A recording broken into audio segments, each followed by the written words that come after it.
route. Had nothing to get very worked up about. His inventions were failures, his future seemed bleak. He fled to the opera at least twice a week. One night at the opera he saw an Aida, whose bust was so big it would often impede her.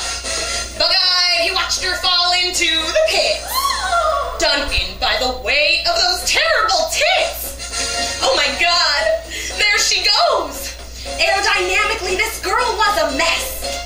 Out of eyeballed the diva lying comatose amongst the reeds, and he suddenly felt the fire of inspiration flood his soul.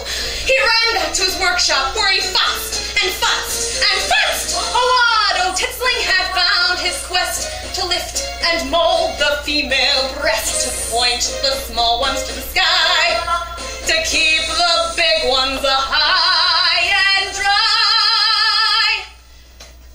Every night he'd sweat and snort, searching for the right support. He tried some string and paper clips. He even tried his own 2 lips. Well, he stitched and he slaved and he slaved and he stitched until finally one night in the wee hours of morning, Otto arose from his workbench, triumphant. Yes! He'd invented the world's first of the silver boulder holder. Exhausted but ecstatic, Otto ran down the street to the diva's house, carrying the prototype in his hot little hand. Now the diva did not want to try the darn thing on, but after many initial mishaps, she finally did. And the sigh of relief that issued forth from her mouth was so loud that it was mistaken by some to be the early onset of the Sorokin winds, which often throw through the football with a vengeance.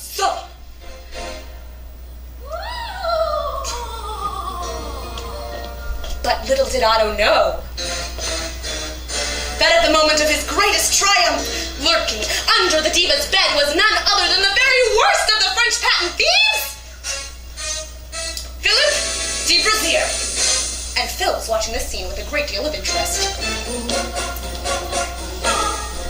Later that night, while Brunhilde slept, into the wardrobe softly crept. He fumbled through knickers and corsets galore, till he found Otto's titsling and he ran out the door, crying, "Oh my God, what joy, what bliss! I'm gonna make me $1 million from this. Every woman in the world will want to buy one.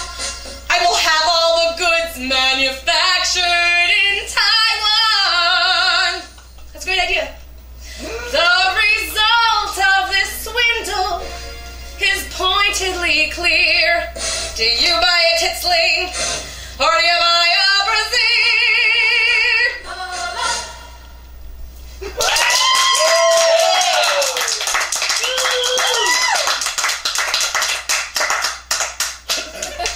And personally, I thought you did that much better than Bette Midler. Thank you. Well, Bette Midler is one of my heroes and Inspirations. So I consider it a compliment that you even compare. Hear that, Bette Midler? I like you. Call us and have us come do a show for you. That's right. See, you guys could do a duet. Oh, that would be lovely. I know. I'm surprised. How come Bette Midler doesn't have a show? That's crazy. She has a lot of shows. She's had many. No, but I mean, you know, like a talk show. Oh, right. She'd be a good.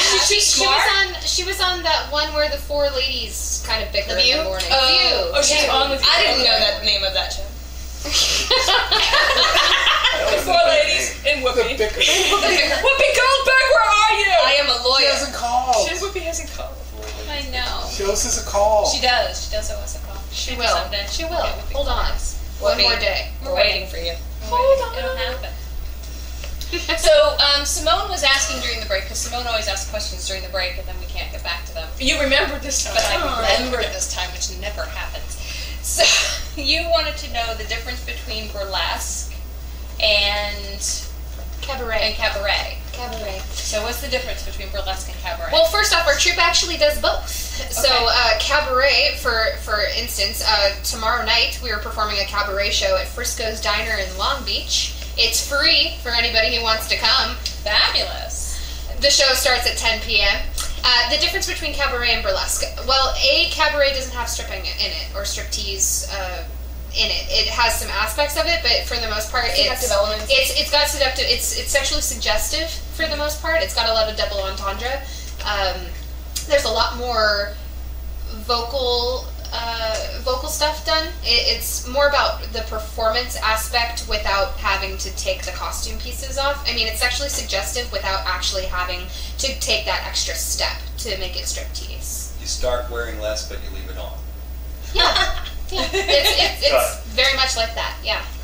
And if you've seen the movie Cabaret, you'll get kind of an idea of the difference between the two. If you've seen burlesquers and you've seen cabaret performers, they often perform in tandem with each other at the same venues pretty frequently because they add a performance aspect that is more about storyline. Like, for instance, the one you just saw, that song has a story. Really? Yeah, I'm not good at It sucks you in immediately because you want to know how Otto Titzling invented the bra. You want to know, and then all of a sudden the bad guy comes around, and you're like, oh, brassiere, that guy. You know, so it's got. And they both incorporate the musical element, that it's a rehearsed show with costumes and a plan. Yeah, they both have that, but the cabaret is more like erotic storytelling, if that makes sense. No, total sense. Yeah. Before TV, people did these things. They did. And on the other end of the spectrum was vaudeville, which was completely cookie cutter for the family. Variety show. It was a variety show, much like you would have seen in the 60s on, what was Ed Sullivan. Right. Ed Sullivan. I love American Style. Yeah. No, Ed Sullivan. I told when I was in the 60s. No, but you know. No, I know about it. Like hee-haw? Well, I love hee-haw. you're so So were there other questions? Does the chat room want to know anything? They fell silent. They're still blown away by the show, I think. I think they're looking at the cleavage It's the and amount of boobs. You got several that was awesomes, and then Follow the bouncing boobs. I don't even think these guys bounce in this tight thing. Yeah, but if you sneeze, you'll get stuck, so don't look down. Yeah, be careful. if you sneeze, We're we're gonna off fall the air. asleep. But you know, I mean, okay, I'm such a dummy, and I'm not a big musical theater person. Got a theater degree, don't like musical theater. Weird. I know, weird. And that song is so awesome because corsets did not lift and separate. Corsets were not meant to cross your heart and lift them up. Right. As the corsets were dying out is when the brassieres were being made, and it's really awesome to look at the history of the brassiere. Actually, I have a book on that. corsets were ditched due to the needing of steel during the war. And World War I? yeah, they donated all the steel, and one of those fun facts that is completely useless, other than this moment right now, is that with all of the corset steel that they collected for the war, they were able to build 2 warships out of corset steel. Oh, tell them the one From about the United States. the thigh highs or the stockings. Remind me, I'm not sure which story They would take referred to. they'd use the nylon, and so the girls didn't have nylon for their stockings, and they draw a line up the back. That's and right. for the Steamer That's World War stockings II. were Yeah. done with the pens. That was World War II. But yeah, the corset steel was ditched or donated for the war. Okay, do you know how horrible that is? Because we're still in the war business, okay? If that was the big industrial complex and it took women out of corsets, don't you think that it kept women from being less sexy? And like, it's all about war, war, war? It wasn't about sexy though. I think that the women were trying to do the only thing that they could do to help out, other than being a nurse. Plus, it was really nice to have the freedom. That's true. If any woman who's worn one knows, unless you're used to it, it's tough. They're like, oh, we have to give up the stuff. Darn. 'Cause you Gotta didn't give have up the whole uncomfortable To corset wear it since you were thing. 13. Right. It's like, oh, And please. then they had the flatteners during the 20s. Yeah, the 20s, yeah. The flattening corsets, which I don't understand at all. Okay, but So their beads hung straight. I know, but the fashion. Fashion. It was very straight. It was But that's very, why- very page thin, boy yeah. look. if you look at Mae West, who In the trumped 30s. all that, 30s Yeah. or 40s. she was born in the 1890s. Nobody put her in a corset, so that's why she was so like voluptuous, you know. Even though like in Diamond Lil and all these movies, she's trying to do that like Victorian look. It's like it was that bad Hollywood version of the Victorian look because she'd never worn a corset. Wasn't she popular during the time when they were making all the dresses on the bias cuts, so that they were really... the 30s, yeah. Yeah. I love that era for costumes. Because we design all our own costumes for our show. So She designs. We were gonna She get to that. designs. Like, where the heck do you get your costumes? Of course you guys make costumes. Yeah. okay. I I design most of them, but I do get input from a lot of the girls because I need to know what's comfortable for them, you know, or if they have a problem spot that I need to design around. Sometimes dresses come around with an awkward design that looks really, really nifty to the naked eye, but it's really more purposeful than it is just a fun design aspect. Oh, so wait, you make everybody's costumes? I don't designs. I design them, but I make. I can now make a circle skirt because Moloko Belisette trained me a week ago. But before that, I did all the trimming and alterations, but I don't know how to fabricate. My degree I got from fashion school, but it was in the business side for product development. Yeah. So I didn't actually get to learn pattern drafting or anything like that, which I wish I could. It's an amazingly useful thing for the business that we're in. That I meant some of the outfits that you made for the show for this coming up. There's some pretty elaborate. Elaborate. That's a good word. Yeah, we're doing a couple really fantastic numbers. One of which is "I Put a Spell on You" by Creedence, the version of that Creedence did, and it's the concept behind it is that there are 4 really beautiful, seductive, wicked witches, and they're all different kinds of wicked witches. So the design, Got the cameraman. the design, the design aspect is to cover all 4 corners: north, the good witch of the north, the Oh, wow. witch of the east. All of these costumes are made special for this number, for this show. And I designed them all, and I'm picking them up from the seamstress tomorrow. So, Wow. but yeah, and they're just decadent. They're decadent, and the costumes are something to behold. Even if you don't like anything else about a burlesque show, if you like costumes and design and fabric and texture and stuff like that, this is the smorgasbord for you. It's a really great opportunity, me being in the show, to be able to see the process of development for these costumes, from just going to downtown and buying the fabric. Yeah, right. which we're down there looking all at her the books time. and the penciled drawings of what they're going to be, and then halfway done, and then to see them full blown on people. You drive up from Orange County to downtown LA? Oh yeah.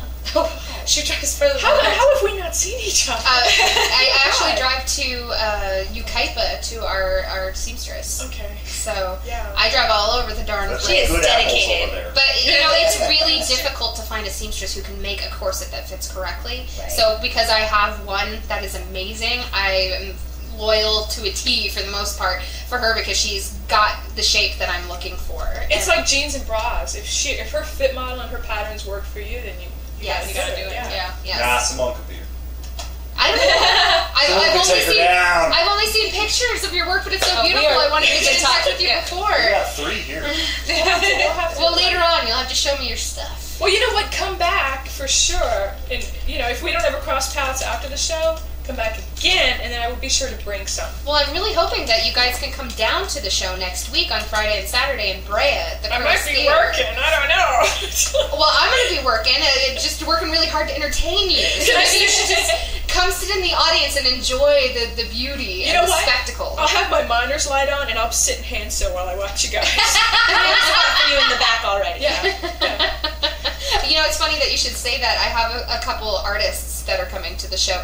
We Oh, right. we Sketch artist? yes sketch we, artists. we collaborate with my day job is modeling for art classes. Holy shit. And I like to collaborate with all struggling artists out there. So we collaborate with Cal State Fullerton, Cal State Long Beach, and Cal Poly Pomona, and we offer internships for graphic design and sketch students who want to get experience designing posters, flyers, or whatever. And then we display posters Vanna White style during our shows, announce the student's name and that what school they're from, and that they worked on this poster for this show, and that it's available for viewing in the front. And if you know the artist has any money they want to put into it, then we'll sell copies of their poster and let them sign it and stuff like that, so they get some exposure and opportunity to design something that's not, you know, a product label. You know, VoluptuousEntertainment.com. That's great. yeah. So much fun. So if there are any artists out there that are Speaking interested product. in an unpaid internship that's working with beautiful women and drawing them on posters, VoluptuousEntertainment.com. Send me your I think info. that's great. I think that's wonderful. We have one artist that was chosen for the internship for this particular show. His name's Nicholas Collins. He's a fantastic artist, and he's doing 3 of our posters for 3 of our numbers. And one is for our BDSM number, one is for our finale, and the other is for our opener. A BDSM number? Our number? Not that one.